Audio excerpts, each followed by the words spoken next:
নমস্কার বন্ধুরা, শুভ সন্ধ্যা। এই দেখুন আমি আটাটা মাখিয়ে নিচ্ছি।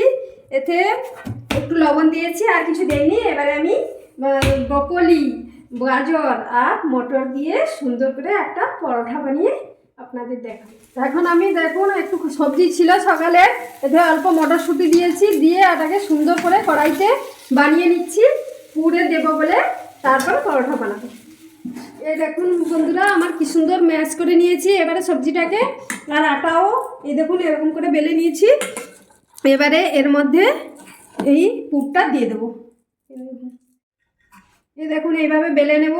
যদি শীতকালে কোনো সবজি বানানোর পরে বেঁচে যায়, দেখবেন এরকম করে বানিয়ে নেবেন। বাড়িতে বাচ্চা থেকে বড় সবাই সুন্দরভাবে খেয়ে নেবে, খুব ভালো লাগে।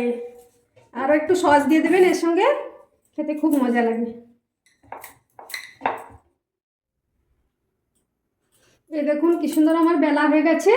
এবারে ওই তাওয়াটা গরম হয়ে গেছে, এর উপরে দিয়ে দেবো।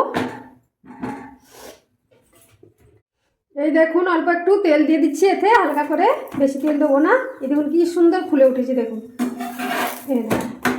কি সুন্দর ফুলে উঠেছে। আমার ভাজাটা হয়ে গেছে। এইভাবে আপনারা বানিয়ে খাবেন, দেখবেন খুব ভালো লাগবে।